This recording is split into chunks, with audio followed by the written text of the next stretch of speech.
Pencopotan Satrio Sumantri Brojonegoro sebagai Menteri Dikti Sains dan Teknologi di tengah aksi mahasiswa yang memprotes efisiensi anggaran pendidikan jadi sorotan. Presiden Prabowo ditengarai berupaya meredam gejolak publik dengan mengganti menteri yang dinilai kontroversial. Siapa yang bandel, siapa yang gablek, siapa yang tidak mau ikut dengan aliran besar ini, dengan tuntutan rakyat, pemerintah yang bersih, siapa yang tidak patuh, saya akan tidak.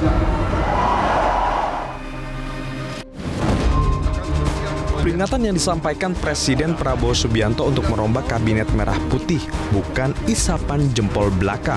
Buktinya Presiden Prabowo mencopot Satrio Sumantri Brojonegoro sebagai Menteri Pendidikan Tinggi, Sains dan Teknologi dan digantikan oleh Brian Yudiarto berdekatan dengan 100 hari pemerintahan Prabowo Gibran. Saya sudah bekerja keras selama 4 bulan ini, namun karena mungkin tidak sesuai dengan harapan dari pemerintah, ya saya lebih baik mundur daripada diberhentikan. Selain sempat berkonflik dengan internal anak buahnya di lingkungan Dikti Saintek, Guru Besar Ilmu Politik UIN Jakarta, Burhanuddin Muhtadi menyebut pernyataan Satrio di Komisi 10 DPR terkait potensi efisiensi anggaran yang berdampak pada kenaikan UKT dan beasiswa KIP kuliah turut menjadi salah satu pemicu gelombang unjuk rasa mahasiswa di sejumlah wilayah dengan tajuk Indonesia Gelap. Meski akhirnya efisiensi di sektor pendidikan tinggi dikoreksi oleh Menteri Keuangan Sri Mulyani. Bayangkan ada menteri didemo oleh bawahannya sendiri. Jadi menurut saya ini win-win buat Pak Satrio, juga akan mengurangi tekanan, stres gitu ya. Jadi saat yang sama juga membuat situasi di internal kementerian kondusif ya. Terlepas apakah nanti Pak Brian mampu ya untuk mengkomunikasikan kebijakannya kepada mahasiswa, tapi setidaknya di internal terjadi hubungan yang lebih kondusif, terutama karena tidak ada lagi Pak Satrio yang selama ini dianggap mengeluarkan kebijakan yang kontroversial di dalam. Juru bicara Kantor Komunikasi Kepresidenan Adita Irawati tak menampik gejolak yang timbul berkaitan dengan kebijakan para menteri menjadi pertimbangan Presiden melakukan reshuffle. Adita menekankan kabinet harus solid, satu visi dan fokus pada kepentingan rakyat. Sekali lagi harus satu visi, misi, punya tujuan yang sama gitu ya, dan mendukung semua yang menjadi arahan presiden gitu. Termasuk juga beliau selalu bilang ya bahwa semua kebijakan harus selalu pro rakyat ya, mengedepankan kepentingan rakyat. Dalam pelaksanaannya pun ketika ditelurkan dalam kebijakan-kebijakan juga bukan sesuatu yang meresahkan atau menyusahkan begitu ya. Jadi kondusivitas memang sangat penting. Hal senada juga disampaikan Ketua MPR Ahmad Muzani. Sekjen Partai Gerindra itu berharap reshuffle kabinet menjadi peringatan untuk semua menteri bahwa Presiden Prabowo tegas akan menyingkirkan Menteri Kabinet Merah Putih jika tak bekerja untuk rakyat. Semua menteri akan terus dilakukan penilaian, akan terus diarahkan jika ada yang melenceng, dan sebagai kepala pemerintahan, sebagai presiden, beliau akan terus mengingatkan menteri tersebut supaya mereka berjalan on the track sesuai dengan jalan yang benar. Dari Jakarta, Tim Liputan Metro TV. Ya pemirsa, gelombang unjuk rasa Indonesia Gelap muncul setelah Presiden Prabowo mengumumkan efisiensi anggaran di berbagai sektor yang dinilai akan berdampak negatif pada sektor kesehatan dan juga pendidikan. Lalu bagaimana Istana menanggapi aksi masa Indonesia Gelap ini? Kita akan membahasnya bersama dengan juru bicara Kantor Komunikasi Kepresidenan Ujang Komarudin dan analis politik Adi Prayitno. Kang Ujang dan Mas Adi, selamat malam.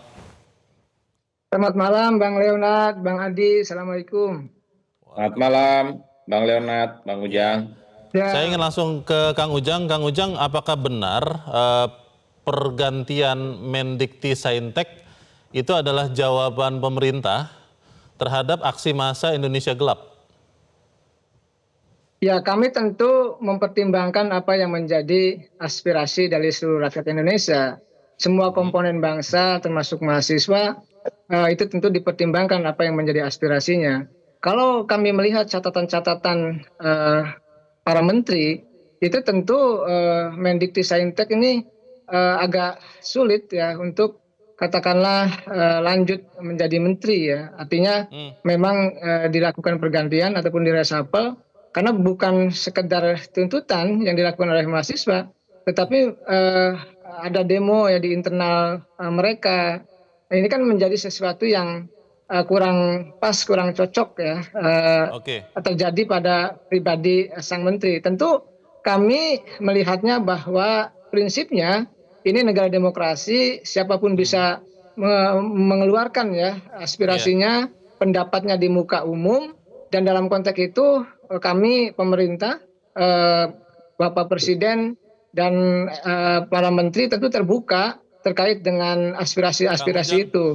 Dan ada yang dalam bilang, konteks perganti, ada yang bilang bahwa sebetulnya Pak Satrio Sumantri itu yang menjadi kesalahannya adalah ketika mengatakan bahwa salah satu dampak efisiensi anggaran UKT akan harus naik meskipun kemudian sudah diralat oleh Menteri Keuangan.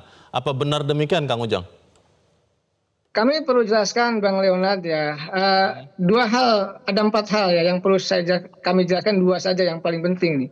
Terkait dengan layanan publik dan terkait dengan bantuan sosial, itu tidak ada efisiensi, tidak ada pemangkasan gitu. Artinya beasiswa gitu, itu tidak ada pengurangan pemangkasan efisiensi yang dilakukan oleh pemerintah. Dan itu sangat jelas, sangat clear, dan itu sudah dijelaskan juga oleh Ibu Menkyu.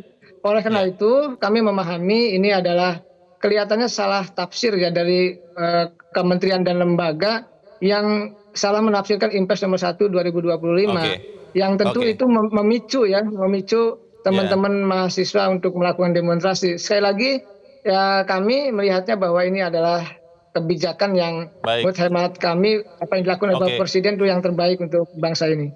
Mas Adi Pray, kalau bicara tagar Indonesia Gelap, saya lihat di platform X itu mulai ramai saat Menteri ESDM Bahlil Lahadalia mau mengubah kebijakan penjualan LPG 3 kilo.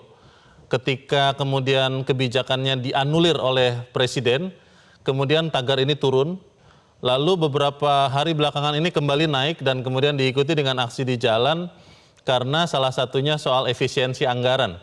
Kalau Anda melihat, Mas Adi Pray, apakah yang dilakukan pemerintah dengan mengganti Mendikti-Saintek itu sudah cukup, atau sebetulnya apa yang harus dilakukan pemerintah, Mas Adi? Saya ingin komentar 2 hal, Mas Leonard. Pertama, saya kira memang tentu aksi tagar Indonesia Gelap dan aksi demonstrasi yang dilakukan oleh mahasiswa sehari 2 hari ini, tentu yang pertama itu tidak bisa dilepaskan dari kebijakan-kebijakan politik pemerintah yang pada level implementasinya itu menimbulkan kontroversi ya, dan ini menimbulkan polemik. Misalnya terkait dengan efisiensi anggaran, karena memang pola komunikasinya itu tidak bisa disampaikan dengan baik, sehingga di berbagai tempat menimbulkan resistensi. Salah satu contoh misalnya ketika bicara tentang efisiensi tapi ada penambahan sejumlah stafsus di kementerian misalnya, kemudian juga retreat dilakukan oleh pemerintah dengan biaya APBN dan seterusnya dan seterusnya. Itu kan bagian dari paradoks-paradoks dari keinginan pemerintah yang sebenarnya punya niat baik supaya efisiensi itu adalah tepat sasaran, tapi di saat yang lainnya ada aktivitas-aktivitas dan kebijakan yang kemudian dinilai justru berseberangan dengan apa yang disebut dengan efisiensi. Nah, yang kedua, memang harus diakui pada level implementasi yang terkait dengan efisiensi itu kan banyak sekali efek-efek yang kemudian bisa ditimbulkan. Kan salah satu pernyataan dari Pak Menteri yang dicopot itu karena memang misalnya soal terkait potensi biaya pendidikan yang mahal, biaya kuliah mahal, UKT mahal, karena misalnya salah satu item yang terkait dengan BOPTN, bantuan operasional untuk perguruan tinggi itu dipangkas, maka akan berdampak pada biaya yang mahal. Tentu ini menimbulkan kemarahan.